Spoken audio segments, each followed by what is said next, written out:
A compelling detective story, a cloak and dagger action, and a romantic drama, all these stories were taken from real life. The history of Kazakhstan is inseparable from the world history. Reflections on history, our version.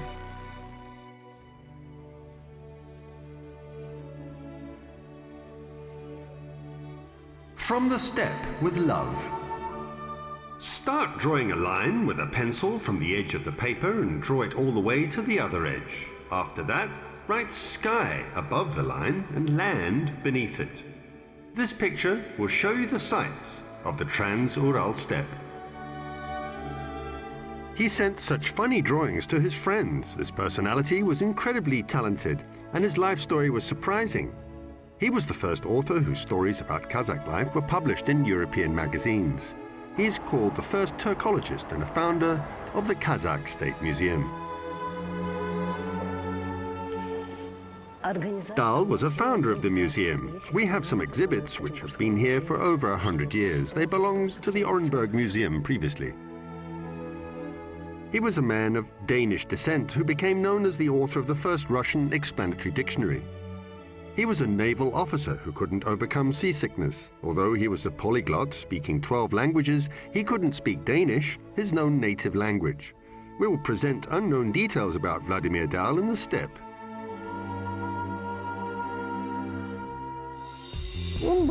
He was a very inquisitive and benevolent person, which is why he was interested in the details of Kazakh life.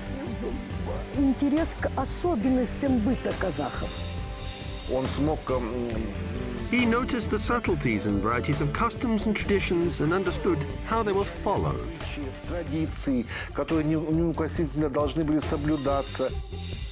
He did military service as a special assignment officer in the steppe region as a researcher for 8 years. Chapter 1, a Danish nomad.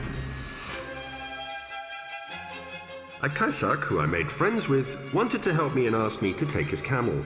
What should I do with it? I asked him. Do you have a house? Yes, I do. It will transport your house. My house isn't portable and can't be moved. Oh, it must be so boring in your house, the Kazakh said, shaking his head compassionately. Take this camel and try to move your house to another place. It would be much more interesting. It's difficult to notice the small house behind the multi-story buildings covered in snow in Moscow. There's a bust at the entrance. A gloomy old man with a long beard bothered the coachman, demanding that they explain the words he didn't understand, and then spent nights working on his dictionary. The common misconception of Vladimir Dal bears little relation to reality. Dal managed everything he took up. He had a huge nose and clever grey eyes, was always calm and smiling. He had a rare talent for voice and gesture imitations. He was very calm and serious when performing extremely hilarious scenes. He could imitate the buzzing of flies, mosquitoes, incredibly accurately.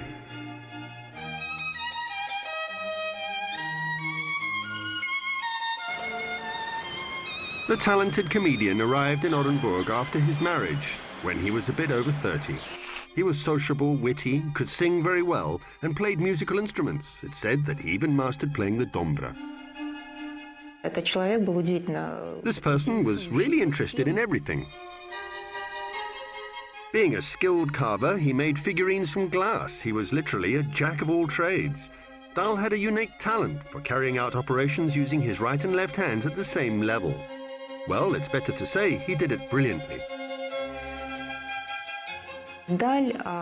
Can you imagine that although Dal was an official, naturalist, ethnographer, and writer, he never parted with his medical instruments? He was considered the second best surgeon in the whole empire after the famous Pirogov surgeon. He performed one of the first operations in Orenburg, thanks to which the life of Lev Sokolov, hero of the War of 1812, was saved. When Dal's wife died, he married Sokolov's daughter. Being a widower, he turned to the Orenburg Spiritual Council, asking for permission for a second marriage with Sokolov's daughter. The Orenburg archive holds documents saying that Dal was a husband, official, researcher, and doctor. He carried out a lot of operations in the steppe and nomads' territories. Vladimir said that he went there on business trips. He came, and before holding a conversation about any business, he visited his patients, performed operations, and gave advice. In addition, he made it a habit not to take money for medical work since his salary was quite high. He was an eye specialist and a surgeon. Mikhail Mikhailov was a guide, writer, Democrat, Chernyshevsky's associate, translator and poet. His mother was the descendant of a famous Kazakh clan. He had been born half-blind. Vladimir Dal performed an operation on his eyes and saved his eyesight. Descriptions of some surgery he performed were included in textbooks of medicine. He was a pioneer in several fields. For instance, Dal was the first doctor who studied the health benefits of kumis, or horse's milk. Kumis helps to treat chronic lung disease. The benefits become noticeable in a week after patients start consuming this healthy, nutritious and low-calorie drink, or even earlier. Patients who drink it feel invigorated, can breathe easily, and have healthy complexions. Is there any other food which can substitute kumis in this regard? In Orenburg, Dal became interested in homeopathy and started applying it. He appreciated folk medicine and visited wizards in Kazakh villages. He managed to give scientific explanations to many medical prescriptions. He even cured his own son Arslan with Jungar roots. However, he wasn't able to save his first wife, who died in Orenburg. Chapter 2. Intolerably Honest. A hero of the War of 1812, Aymen Baybatyrov met with the poet Plesheyev, knew Perovsky, and was Dal's friend. Probably he accompanied Vladimir when they visited Kazakh villages in the steppes. He studied the life of the Ural Cossacks and Kazakhs thoroughly.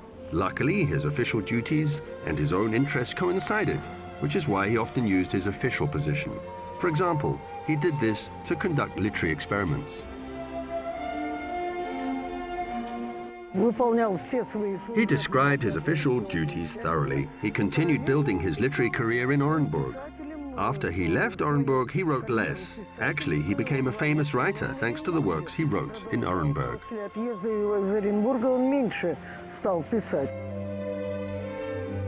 He was a special assignment officer under the military governor Vasily Perovsky and dealt with difficult and complicated situations. When he arrived in the summer of 1833, he immediately was sent on a business trip to handle a Guryev merchant's complaint against the Ural Cossacks. The steppe started in Orenburg, spread over Uralsk, and reached Guryev. The infinite steppe spread across the Bukay horde. Dal immediately fell in love with the steppe.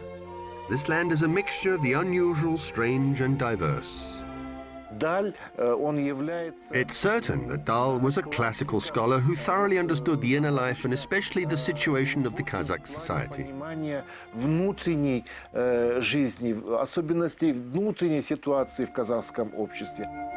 His colleagues called him intolerably honest.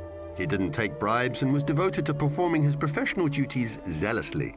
He was appreciated in the steppe. For example, the rebel Isatai Taimanov asked to send honest officials, especially Lieutenant Colonel Dal. Extract from Dal's letter to Genghis Khan. I found out that not only Isatai's adherents, but the majority of the Kyrgyz people were driven to despair by the arbitrariness of sultans and leaders who rule the horde. I will only mention that they extort a lot of money under various pretexts.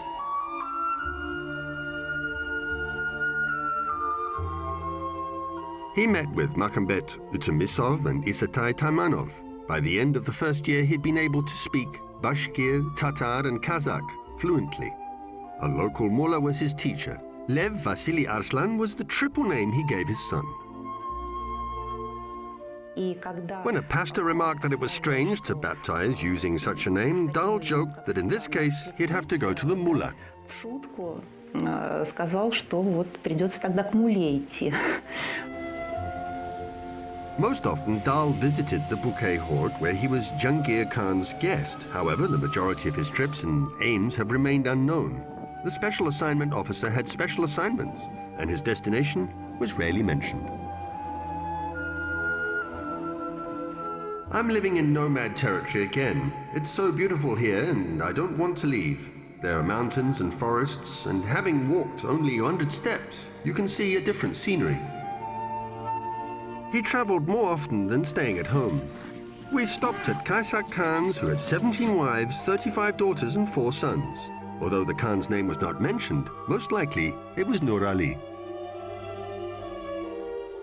He had a close relationship with Kazakhs. Besides, he socialized with many people who worked among the Kazakhs.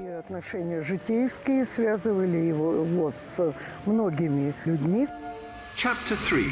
Thursdays at Dal's. A contemporary explained that it was a wonderful place and he liked the Trans-Ural Grove so much because the city was boring, as there was no entertainment. The only interesting place was the Trans-Ural Grove, where you could walk in summer.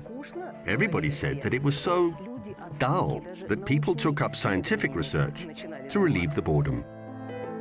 In Orenburg, the most popular alternative to card games was meeting at Dal's on Thursdays. There was a kind of popular scientific group of interest. The participants read reports on philosophy, history, the Kazakh's origins, and the Turkic languages. Scientists and doctors gathered there. Most educated people of Orenburg met there. The Russian Geographical Society is situated in St. Petersburg. It is said that the idea to found this organization emerged on a Thursday at Dal's. Dal was one of the 12 founders of the Russian Geographical Society. The first meeting of the society was held in Vladimir Dal's flat.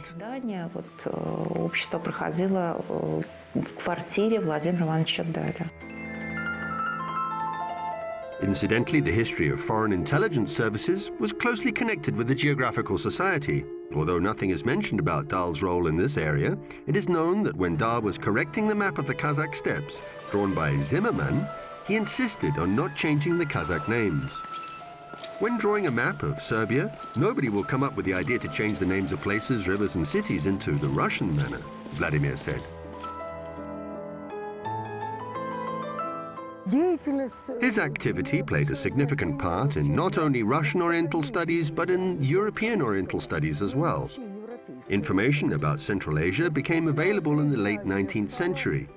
Thus, this work demanded a lot of scientific research, and Dal participated in it.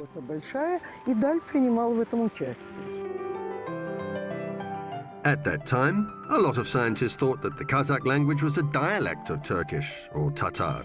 Dal was the first person who told the world scientific community that Kazakh was a separate language.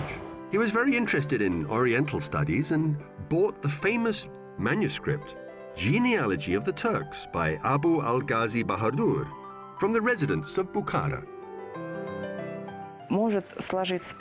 He was a meticulous and astute person who was zealous in his work.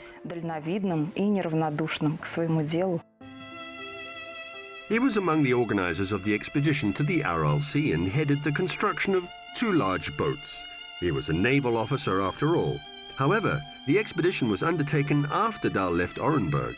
He wrote botany and zoology textbooks, founded the first museum in the region, and collected exhibits for other museums.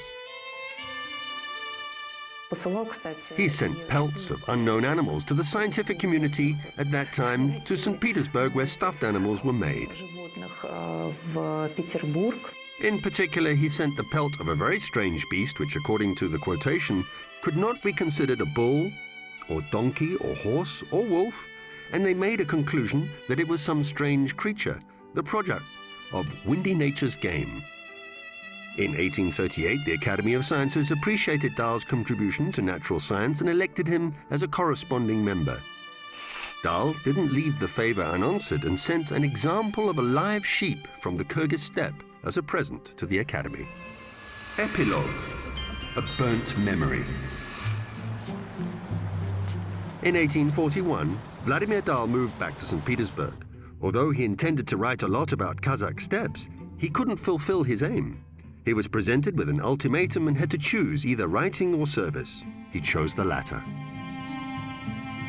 The notes he made were related to his service, and he just burnt all of them. He burnt all his diary entries, a great amount of unique information, which was collected over 8 years. Nobody will find out what it cost him to do it. After all, he was a special assignment officer, and a lot of his records couldn't be disclosed anyway.